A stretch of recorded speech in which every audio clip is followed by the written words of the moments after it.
Time now for Consumer Confidential with KTLA 5's David Lazarus. He is here in the studio with us, and we talked about Peloton yesterday. You're saying more bad news. You know, the market giveth and the market taketh away. Yesterday, Peloton stock up by 20% after the company said it would sell some, but not all of its gear via Amazon. Okay, good move.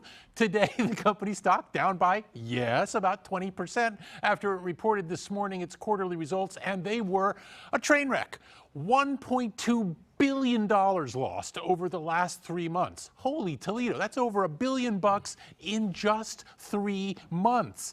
Interestingly, the CEO of the company, Barry McCarthy, said in a note to shareholders that he sees significant progress, his words, in trying to turn things around, but that doesn't really do much to overcome the fact that Peloton has lost nearly $3 billion over the last year, and its stock is down by roughly 90% over the last year, as the company tries to figure out how to find its way in a world where people aren't that interested in its home fitness gear and are kind of turned off by the $44 monthly subscription fee. All of that seems to be working against the company. Nevertheless, as I say, they think that things are finally turning a corner. In a few minutes at KTLA.com, I'll address the question, at what point does a company recognize that its business just isn't working?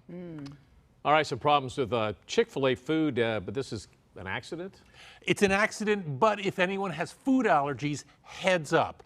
Chick-fil-A is warning customers that a dairy allergen, it hasn't specified which one, has gotten into its grilled nuggets and its grilled fillets. The company is saying that one of its suppliers had a contamination issue in its facility. Chick-fil-A also says they are working with that supplier to make sure this never happens again.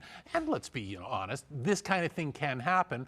Not identifying the allergen, though, that's kind of a thing. So if you or your kid has any sort of food allergy, and I mean any food allergy, if you go to a Chick-fil-A, ask to talk to the manager and ask if he or she will identify what the allergen is and whether there's any danger to you.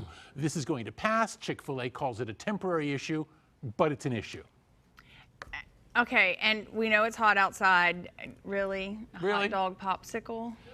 Yeah, your lack of enthusiasm matches only my own. Because Oscar Mayer announcing that they're bringing out a cold dog that reportedly, there you see it right there, it reportedly tastes like a hot dog with a mustard swirl on it. Okay, two things. First of all, yuck. Second of all, ew. Now, this is clearly not something that I feel that the world was asking for. I can't tell you if it really tastes like a hot dog, especially if it's basically a popsicle. It was developed in part by Pop Bar, which is a chain of gelato stores, and this is now available, the cold dog I mean, for $2 at the Pop Bar in Long Beach as well as elsewhere. Maybe this isn't quite as weird as the bologna face mask that Oscar Mayer came out with earlier this year.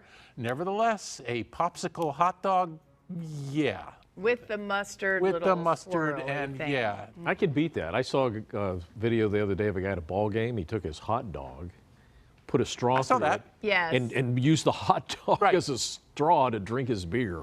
Yeah. I thought that was weird too. Nothing makes beer taste better than, never mind.